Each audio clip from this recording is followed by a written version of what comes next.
helicopter doesn't fly. It beats the air into submission. It's a weapon of war, an agent of mercy. The most versatile flying machine ever created. A miracle of engineering that can take us virtually anywhere and bring us back alive. But sometimes the air strikes back, hard and fast and deadly. Now there's a new breed of helicopter built for the 21st century. Some call them supercopters, and this is one of the best. The Augusta-Westland EH-101. How does this mechanical marvel defy gravity and rule the sky?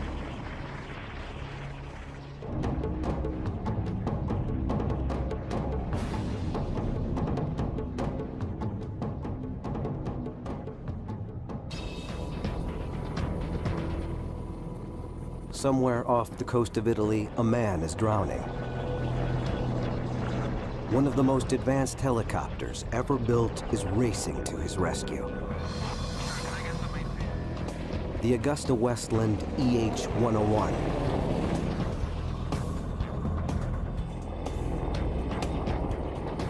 It's designed for an emergency like this.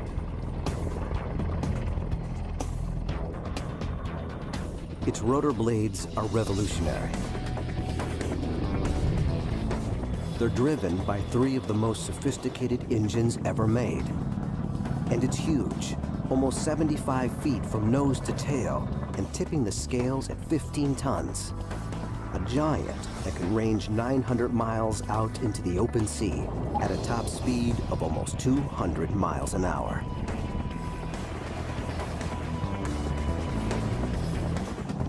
And when it finds its man, it can fight winds of over 50 miles an hour to hover rock steady in the sky, saving seconds in a race where death holds the stopwatch.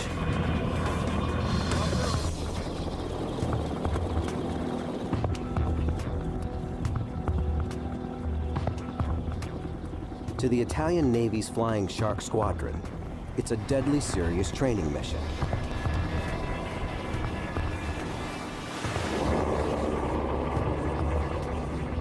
But to the EH-101, this is child's play.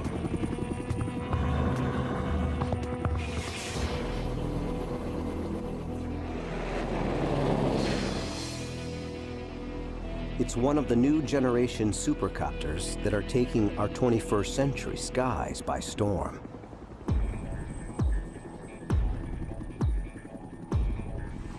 The Sikorsky S-92.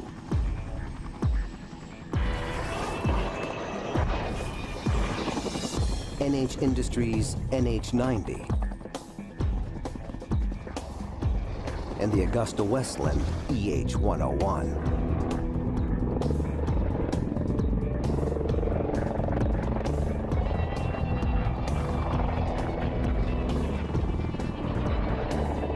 This American version of the EH-101, known as the US-101, was chosen by the US Navy as the next presidential helicopter. Designated Marine One, creating the Oval Office in the sky will be a joint venture of 3 firms: Augusta-Westland, Bell Helicopters, and Lockheed Martin. It will truly be a supercopter.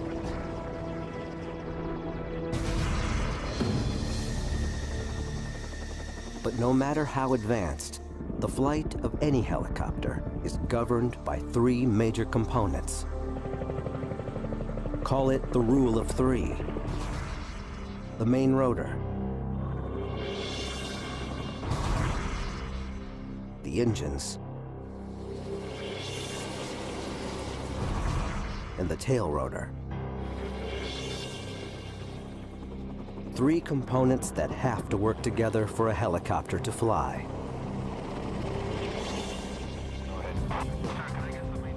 And this is what the rule of 3 can achieve. The EH-101 moves through the air like a hummingbird.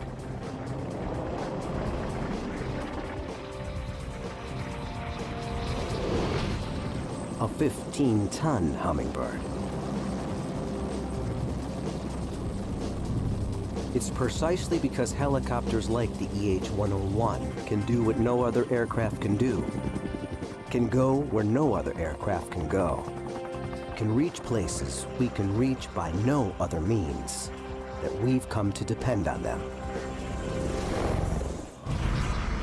But when even one component in the rule of three fails, flying machines can become killing machines.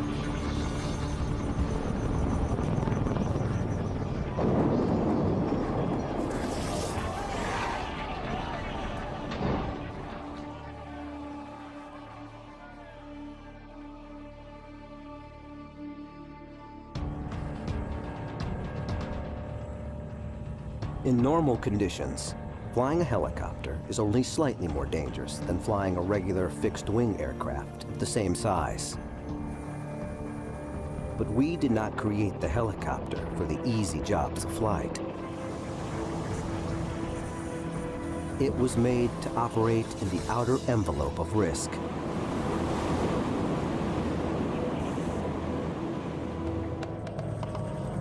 And sometimes, we push the helicopter too far.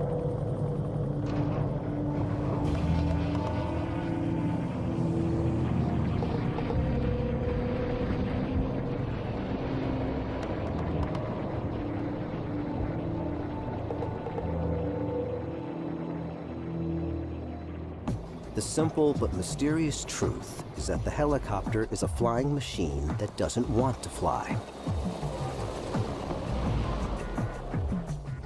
That it flies at all is close to a mechanical miracle. A helicopter sitting on the ground is actually more capable of beating itself to death by rolling over and the blades thrashing around in the air than it is of actually flying. The first component in the helicopter's rule of three is its main rotor. Fixed-wing aircraft fly because of the way air naturally flows over their wings as the plane moves forward. They are literally pulled through the air. A helicopter's rotors act like spinning wings. As air moves through them, the rotors lift it up, tugging the bird into the sky. And the main rotor doesn't just lift the helicopter, it also propels it forward by driving air backward.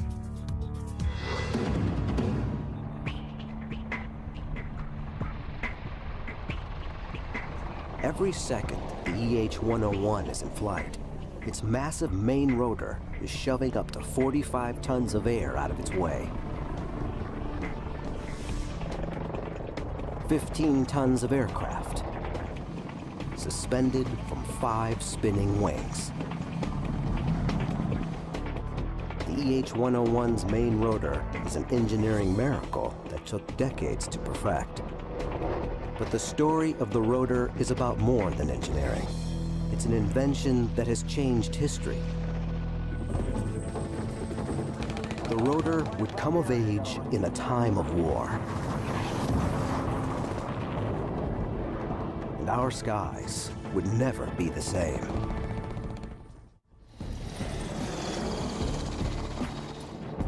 Creating helicopters as advanced as today's supercopters is like creating a robot that can dance.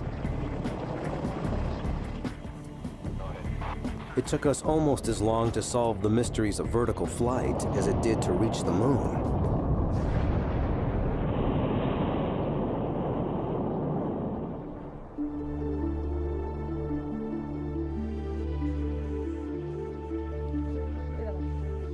In 15th century Renaissance Italy, Leonardo da Vinci imagined a flying machine that would twist its way up into the heavens, like a screw turning through wood. But the scientific trail to today's supercopters wouldn't involve a screw, but a whirling rotor blade. It's the first and most important component of the rule of three that governs all helicopter flight. Early rotor blades were made of wood, spinning airfoils that achieved lift, but not much more. But over decades of development, rotors became more versatile and more robust, finally propelling the helicopter from the sidelines of flight to the center stage of conflict. A conflict that would last 20 years and involve 3 million American soldiers. The Vietnam War. But it wasn't until the Vietnam War that the helicopter came of age. That's when there were hundreds, if not thousands, of helicopters deployed in one battle zone. Dominating the skies of the Vietnam War was Bell Helicopter's UH-1 Huey. It was the world's first supercopter, the first U.S. military helicopter powered by a jet turbine engine, with perhaps the strongest rotor blades in existence. The first time I ever sat in a Huey helicopter and pulled the stick, it was like it fell up. It just had this sudden power up. It was an amazing thing.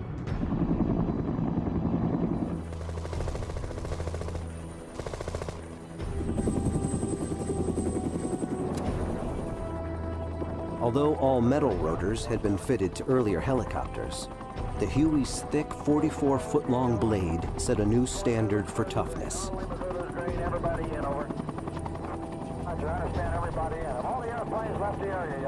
They could take small arms fire from any conceivable direction and usually survive quite well. Bob Mason is a legendary Vietnam War pilot whose book Chicken Hawk tells his and the Huey's incredible story of war and survival.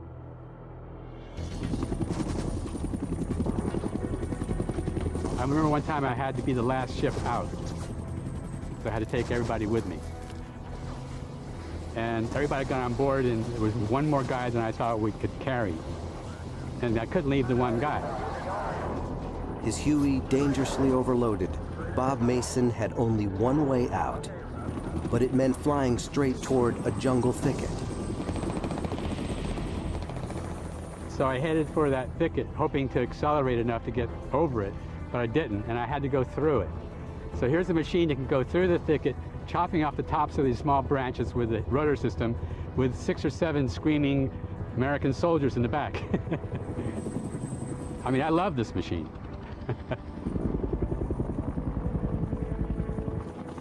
If the Huey was the supercopter of the 20th century, the EH-101 is chasing that title into the 21st. And just like the Vietnam-era Huey, this supercopter's main rotor blade is a primary reason for its success. But while the Huey's rotors were all metal, the core of the EH-101's blades is paper. Using state-of-the-art technology and composite materials like carbon and glass fiber, these rotors are much lighter and more durable than all metal blades. A core of honeycomb paper is combined with pieces of foam, carved to precise dimensions. They're wrapped with layer after layer of composite fiber material, then baked in a pressurized chamber to become as hard as steel. Finished with titanium edges, they're as battle-ready as a blade can be. When a bullet hits an all-metal rotor, it sends fractures through the entire width of the blade. But when a composite blade takes a hit, the interwoven fibers around the bullet hole are undamaged. And this is what really sets this rotor blade apart, a wing tip. This feature has virtually solved 2 of the main problems helicopters suffer.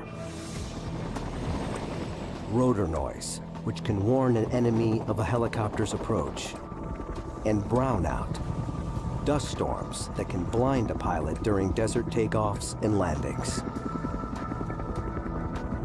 Jobs don't come much tougher for a helicopter than pulling hostages out of hostile territory. especially when that territory is a desert. And no hostage rescue mission is more infamous than the ill-fated Desert One in 1980 to rescue U.S. citizens being held in Iran. It became helicopter hell in the desert, ending in the deaths of 8 American servicemen. But if that mission had to be carried out today, with one of the new breed of supercopters, it might have ended differently.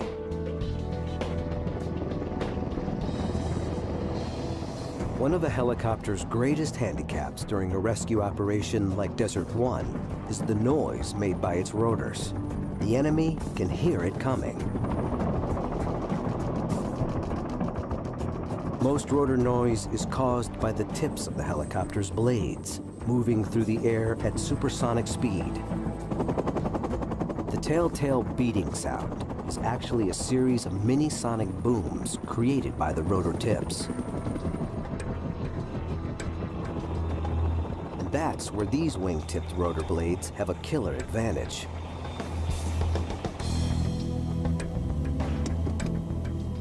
Their wing shape allows the rotor tips to spin more slowly, and yet still achieve the same lift and thrust.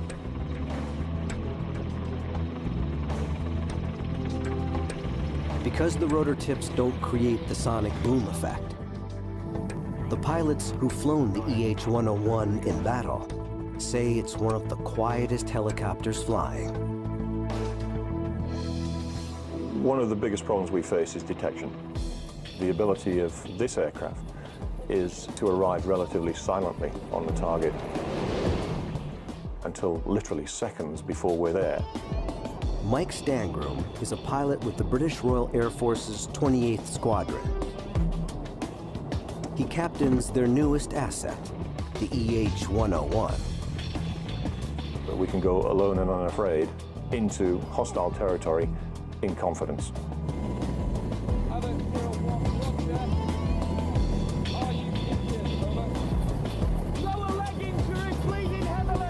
The men of the 28th Squadron train relentlessly for rescue missions behind enemy lines. Timing, positioning, and speed must come together. Most of all, it's stealth that's the key to the success or failure of the mission. The end game is what our job is all about, and there may be enemy on the scene. It might be a hot target. If the enemy hears them coming, the landing might not just be hot, but fatal.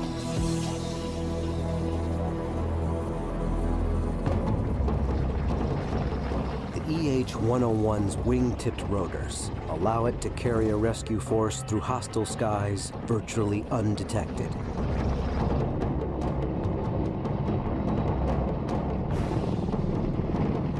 Giving them the advantage of surprise in a game of life and death.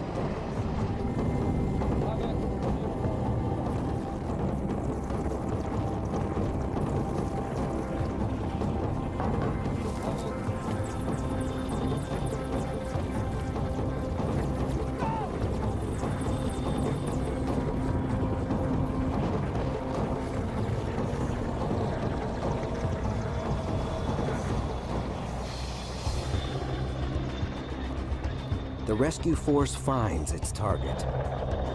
Hello, Rapier 1, this is Havoc 01, radio check, over. And calls the lead EH-101 in for the extraction. Havoc 01, okay. Packaging casualty. Guys, 1 minute.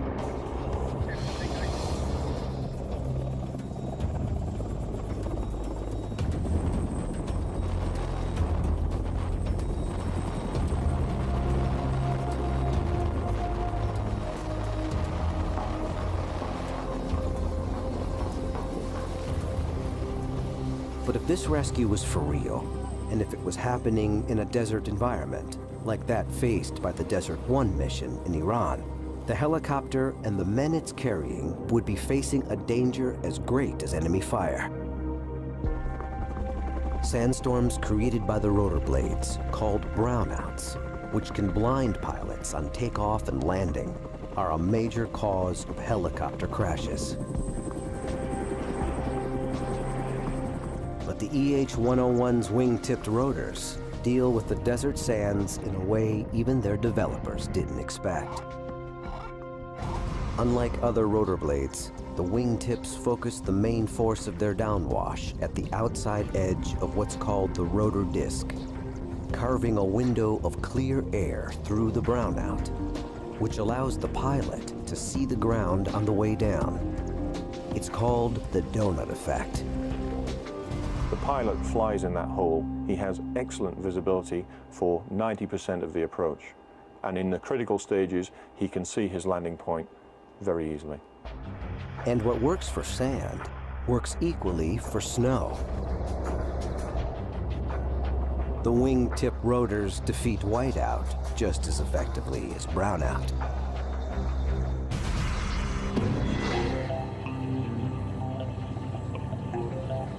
But however advanced the EH-101's rotor might be, it would be nothing without what's under the hood and on its tail.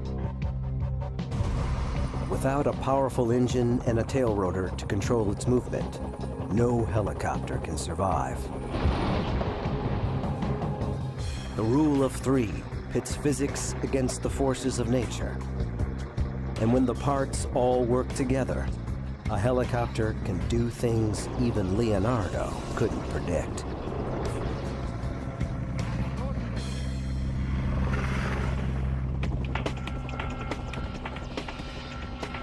Beneath the whirling blades of the EH-101 lies the beating heart of this flying machine. 6,000 horsepower drives 15 tons of aircraft into the sky. The second component of the rule of three, the gas turbine jet engine. And it doesn't have just one, it has three. Each is about the same size as the engine of a family car, but each packs 10 times the punch. But while jet engines on fixed-wing aircraft provide forward thrust, in a helicopter, all that power goes into turning the rotor blades. It's like a giant propeller. The spinning rotor drives the helicopter through the air. The engine's job is to keep the rotor spinning at exactly the same speed, no matter how strong the wind or what the aircraft is trying to do. It's like asking a car engine to maintain the exact speed no matter how steep the hill. The engines must not stall. They must not slow down. They have to keep the rotor spinning, no matter how aggressively the helicopter is being thrown through the sky. And the 21st century engines that power the new generation supercopters can do just that. They enable the kind of power flying that would not have been possible with older generation engines.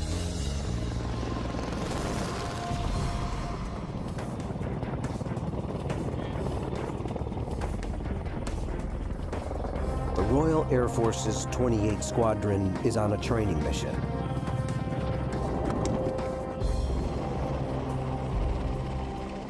Their task? To stalk and intercept a speeding car. These men are playing the role of escaping terrorists.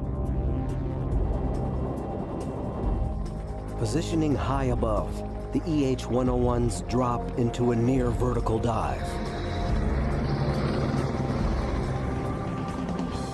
They swoop in, a mere 50 feet off the ground, traveling at nearly 200 miles an hour. Then the aircraft snaps into an incredible aerial switchback. Its engines absorb the shock of this maneuver without missing a beat. The copter hits the ground in a maelstrom of dust.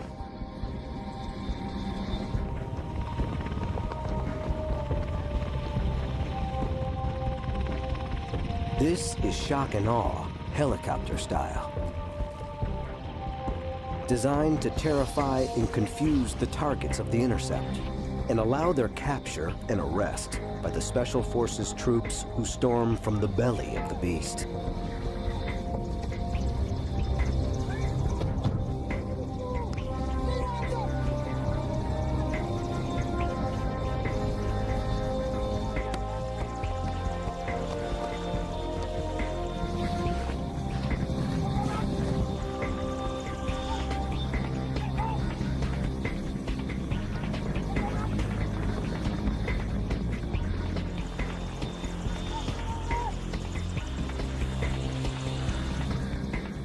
Within seconds, it's all over.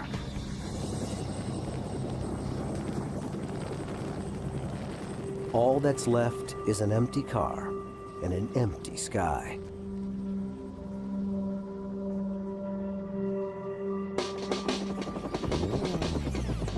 The secret to this maneuver is the sheer power and computer-managed precision of the EH-101's engines.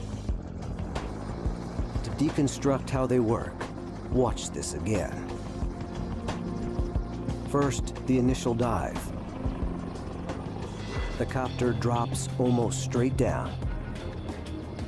Its rotor blades are spinning at a steady 214 RPM, but they're not actually pushing much air. For the engines, this is the easy part. 50 feet from the ground, the copters level out for their attack run. The rotors are biting hard into the air, forcing air backwards to propel the EH-101 at its top speed of nearly 200 miles an hour. The engines have to take the strain and keep the rotors spinning at exactly the same rate of 214 RPM, despite their extra workload. Every movement of the rotor blades is communicated directly to the engines by the helicopter's onboard computers. But the moment's approaching that will set these engines apart from all that have gone before. This extraordinary aerial switchback from top speed to a dead stop and back again. The trick, for me, is to get the aircraft turned around through 180 degrees and to lose what could be up to 180 miles an hour to zero in a very short distance. As you'll appreciate, that's a very aggressive maneuver. The main rotors are fighting the air. First to stop the aircraft, then turn it around, then to bring it down fast. It's an enormous shock to the rotor blades, and it's transferred directly to the engines. If the engines stall, as older generation engines might, the 15-ton aircraft would fall from the sky. But the EH-101's engines absorb the shock of the switchback and keep the rotor spinning at a constant rate, pulling it through its violent 180-degree turn.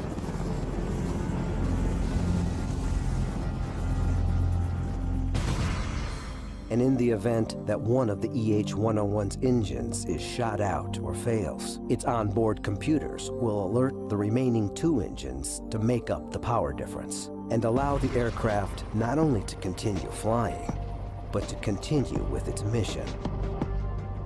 Of course, on the battlefield, huge amount of redundancy and reliability, because you can take battle damage, lose an engine, and still carry on with the mission.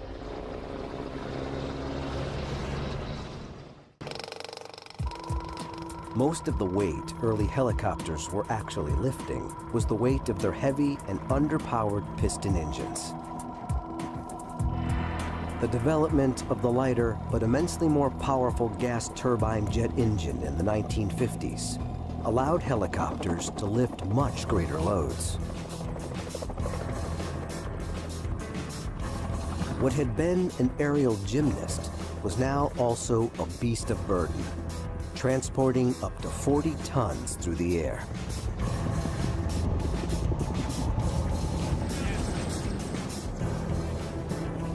And while the EH-101 is not designed to be a heavyweight lifter, it can still carry a truck or pack 50 evacuees into its cargo area.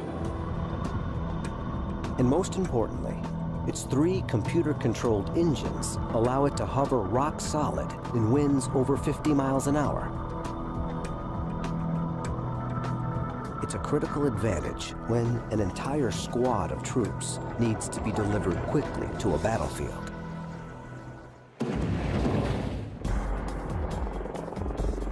In the rule of 3 that governs all helicopter flight, the main rotor provides lift and propulsion. The engine, constant power. But without one more critical component, even the latest supercopters would spin uncontrollably through the sky.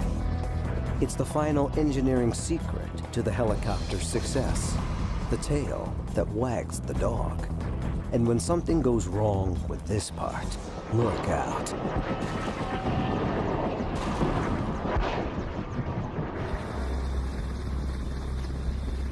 Heavy weather, high-octane jet fuel, and a 15-ton helicopter hovering above the deck of a warship at sea.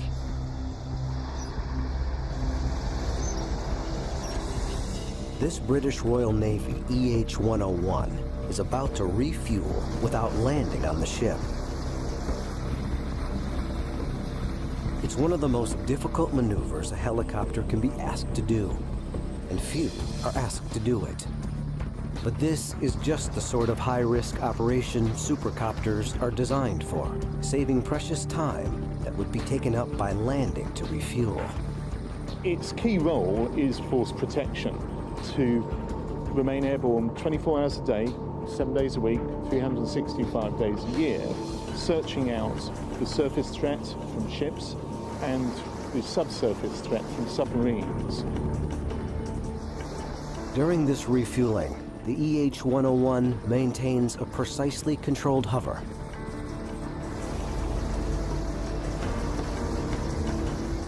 Its powerful gas turbine engines drive 5 of the most advanced rotor blades ever created, keeping it rock steady in the air.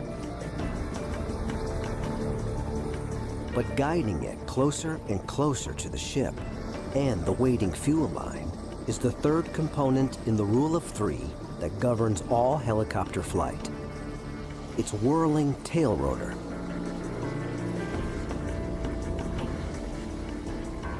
"5,000 tons of ship, 15 tons of helicopter are now connected by a hose full of volatile aviation fuel. There's no margin of error.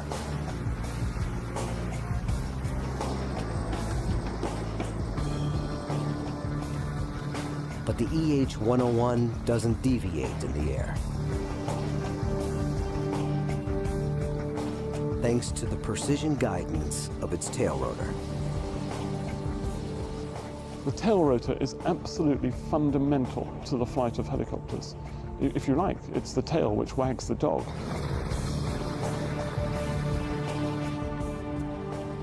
Fueled up, the EH-101 banks away on a mission that will test one of the primary combat roles it was designed for: hunting and destroying enemy submarines. The EH-101 finds and tracks the sub with its sophisticated and highly classified onboard sonar.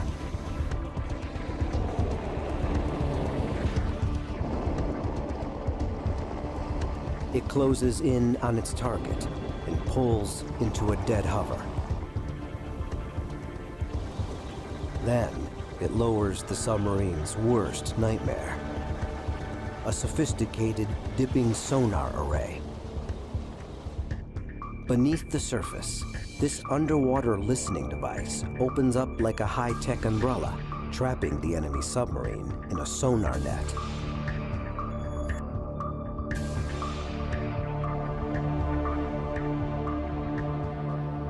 If this war game were for real, the sub would be cornered and facing a potentially deadly attack.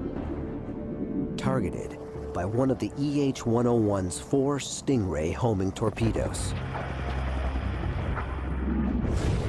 It can also carry sophisticated depth charges, as well as sea-skimming anti-ship missiles to take out enemy ships. But to win this game of war, the EH-101 has relied on its tail rotor to steer it through the sky. It's the tail rotor's job to counter and control the powerful rotational force generated by the EH-101's main rotor blades. The main rotor wants to spin the body of the helicopter one way.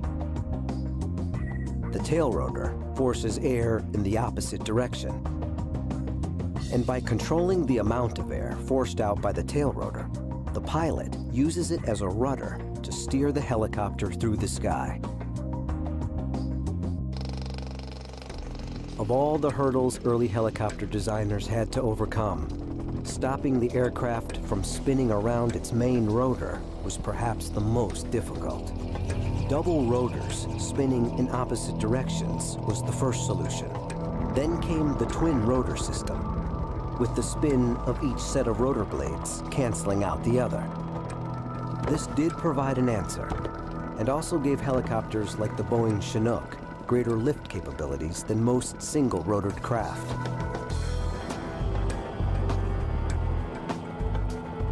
But it was the development of the tail rotor concept that finally gave the helicopter its unique agility in the air. We can choose which direction we want to go, when we want to go, at the rate we want to go. It's a David and Goliath dance between tail and main rotors. But losing a tail rotor is every helicopter pilot's worst-case scenario. One of the things that pilots fear most is losing tail rotor control, or tail rotor authority as it's called. In other words, if that tail rotor doesn't behave, you can't fly in a straight line, the helicopter becomes unstable. And we've seen, sadly, many crashes with that happening. When difficult rescues or evacuations are being attempted on uneven terrain, the tail rotor is especially vulnerable. Of the three components that keep a helicopter in the air, it's the one that usually comes closest to the ground.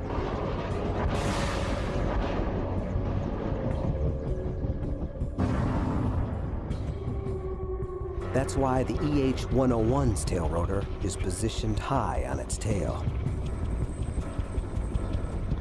nearly 9 feet off the ground.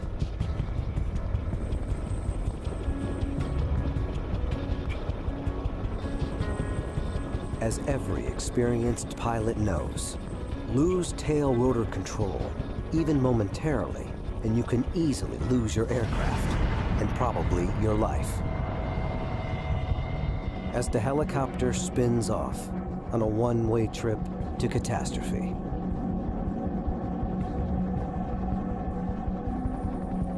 Then, the components that kept it airborne shatter it against the ground, literally beating itself and its passengers to death. But many helicopter crashes occur when we ask too much of this unique flying machine. The jobs they get assigned are so very dangerous. We're asking them to do things that other aircraft can't do. Whether it's going up to the top of Everest and plucking off an injured climber at 21,000 feet, or going into the eye of a hurricane and bringing back people from the perfect storm. Helicopters can save lives, and you can get them to hospital faster than any other means. We put helicopters into extreme situations for the simple reason that nothing else can do the job. Helicopters can punch a hole in a hurricane and rescue men and women who would otherwise be condemned. Helicopters can take the fight against a forest fire to the very heart of the inferno, an aerial assault by water where no man or machine dare go. And as an air ambulance, a rapid response agent of mercy, when minutes, even seconds, can mean the difference between life and death. The helicopter is the undisputed champion of the injured and the sick.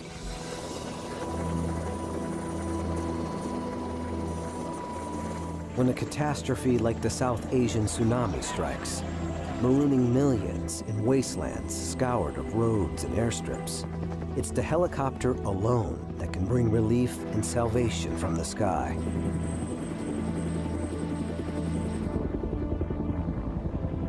This was one of the greatest airlifts in history. Thousands of tons of humanitarian aid brought into some of the most inaccessible places on Earth, saving the lives of thousands of men, women, and children.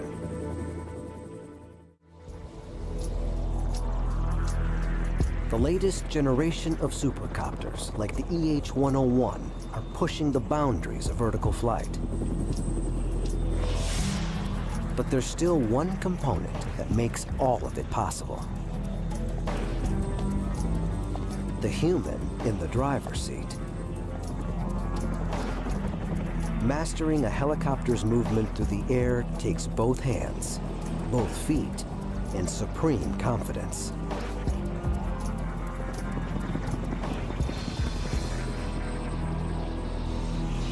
And when it's a supercopter worth tens of millions, there's no room for error.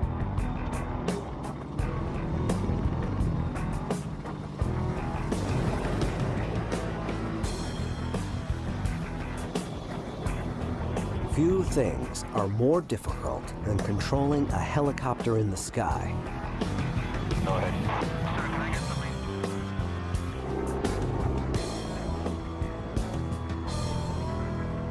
They say that if you can hop up and down, rub your tummy in a circular fashion and your head in a counterclockwise fashion with your eyes closed, then you can fly a helicopter.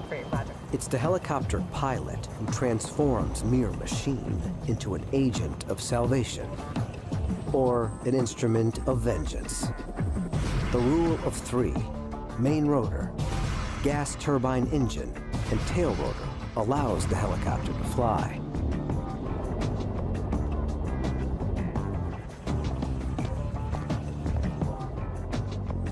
But someone still has to control it. But at the end of the day, it does come down to the pilot. And I think it takes an extraordinary brand of aviator. At any given moment in flight, a helicopter can go up or down, side to side, forward or backward, or virtually any combination of those directions.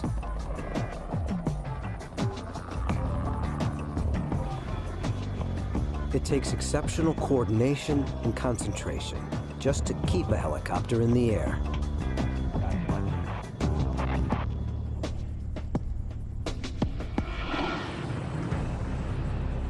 Massimo Porro commands the Italian Navy's #1 Flying Shark Squadron. He demonstrates the extraordinary relationship between the tail rotor and the main rotor blades. Both hands control the main rotor. The left-hand stick moves the helicopter up and down. The right-hand stick moves it in every other direction. Both feet control the tail rotor, changing the angle of the rotor blades to point the aircraft where the pilot wants. E poi abbiamo I pedali che servono per... We have the pedals, which move the blades of the tail rotor to oppose the torque of the main rotor. Nei comandi di volo, la reazione This allows us to steer the helicopter in the direction we want. di quello che si vuole ottenere. Il coordinamento fra i vari... But it has to be done in a very coordinated way, because compared to a fixed-wing aircraft, the helicopter is inherently unstable. Un pilota di un aereo convenzionale. But when we master the helicopter's rule of three, there are few sights more breathtaking. It was like strapping on a costume in the morning that would allow me to do superhuman things. You weren't flying anymore, you were the machine.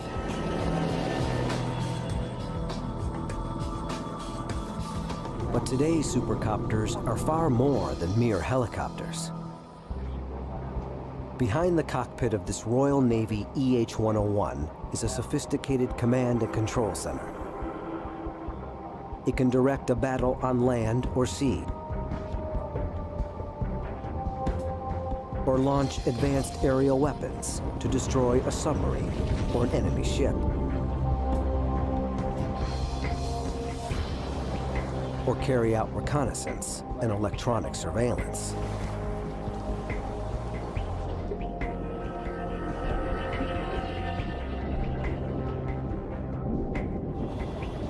And today's supercopters are so technologically advanced, they can actually fly themselves.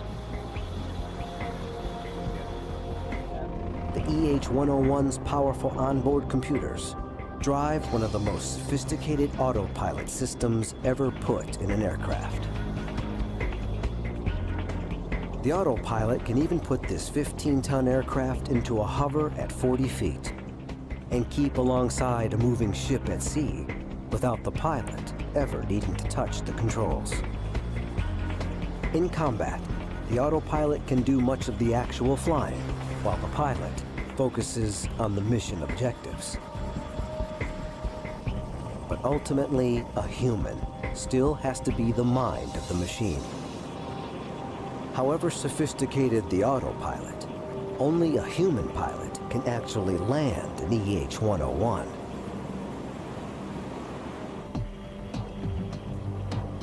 Which is why they have their own virtual world to train in.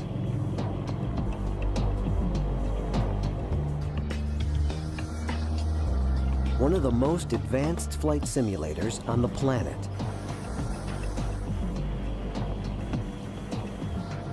Inside this 24-foot steel sphere is an exact EH-101 cockpit, complete with high-fidelity graphics. The helicopter's movements in flight are precisely mimicked by computer-controlled hydraulics.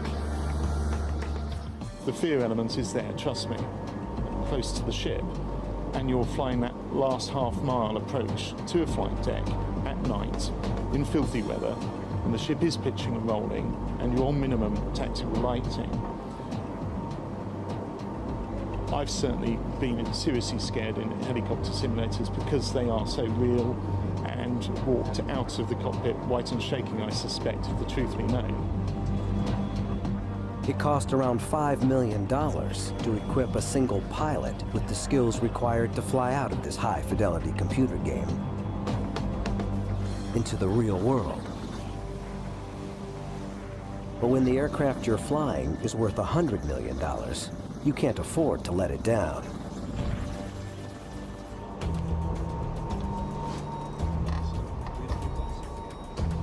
So in the simulator's operations room, instructors create nightmare scenarios for the pilots.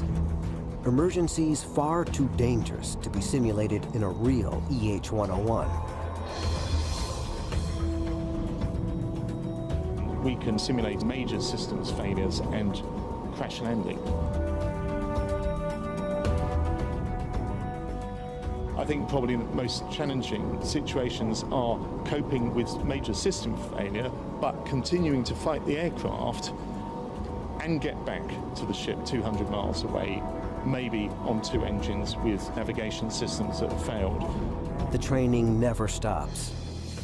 Even the most experienced pilots have to keep their hours up in the simulator to maintain their mastery of the EH-101.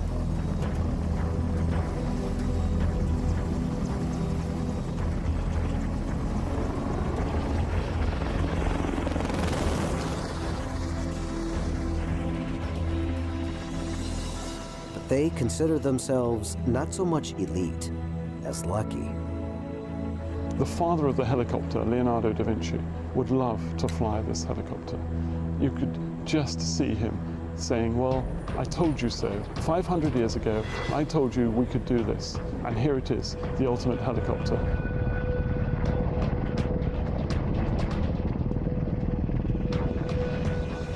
The age of the helicopter has been brief, but brilliant.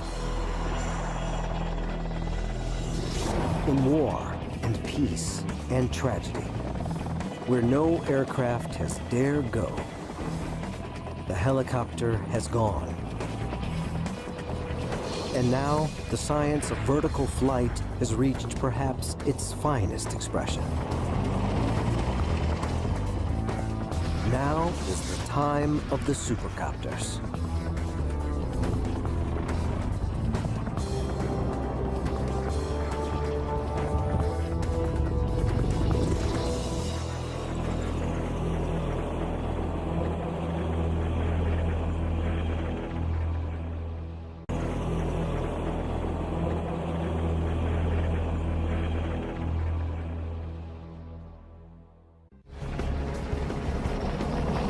A helicopter doesn't fly.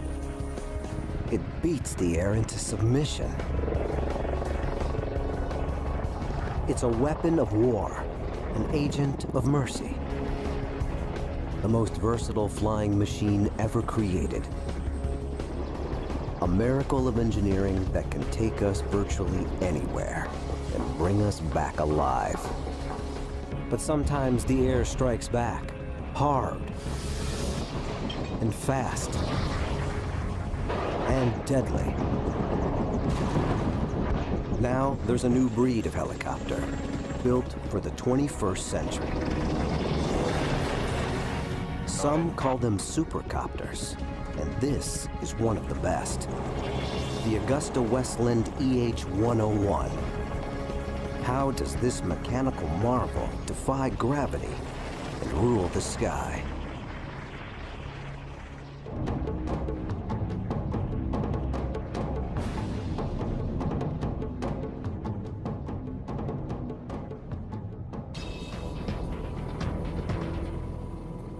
Somewhere off the coast of Italy, a man is drowning.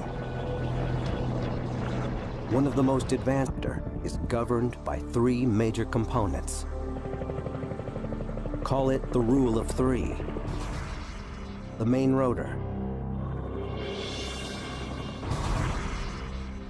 the engines, and the tail rotor. Three components that have to work together for a helicopter to fly.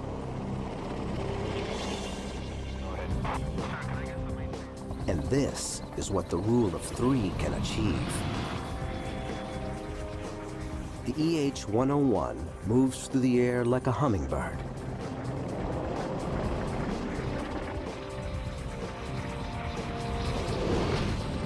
A 15-ton hummingbird.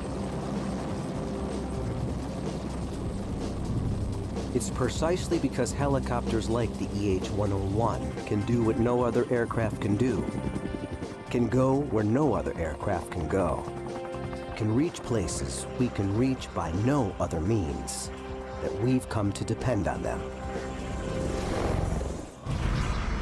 But when even one component in the rule of three fails, flying machines can become killing machines.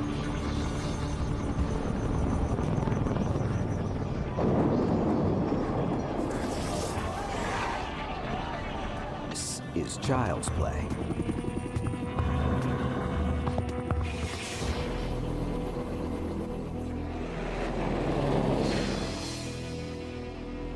It's one of the new generation supercopters that are taking our 21st century skies by storm.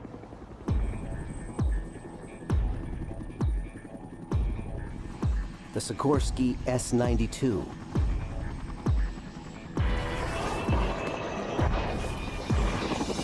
NH Industries NH-90,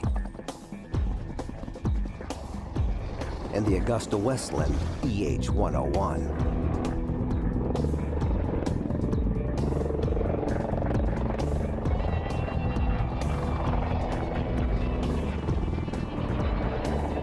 This American version of the EH-101, known as the US-101, was chosen by the US Navy as the next presidential helicopter.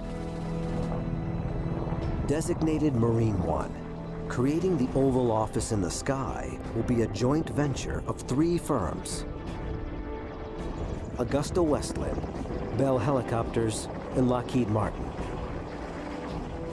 It will truly be a supercopter.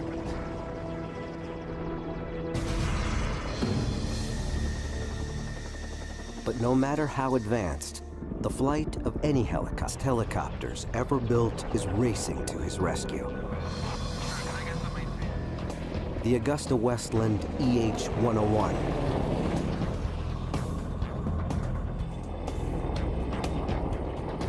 It's designed for an emergency like this.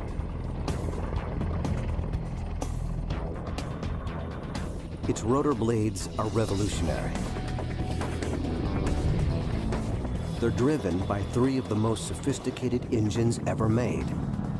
And it's huge, almost 75 feet from nose to tail, and tipping the scales at 15 tons.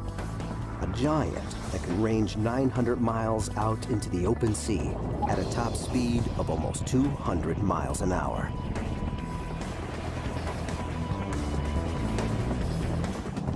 And when it finds its man, it can fight winds of over 50 miles an hour to hover rock steady in the sky, saving seconds in a race where death holds the stopwatch.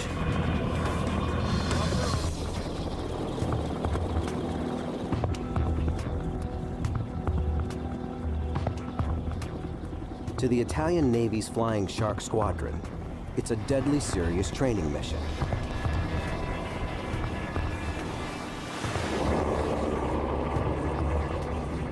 But to the EH-101, this.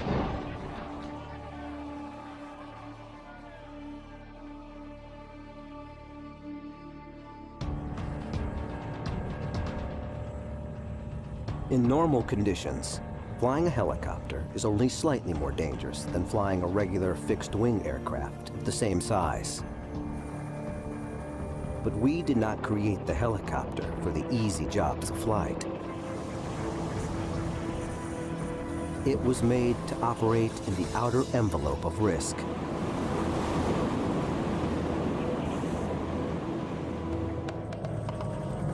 And sometimes, we push the helicopter too far.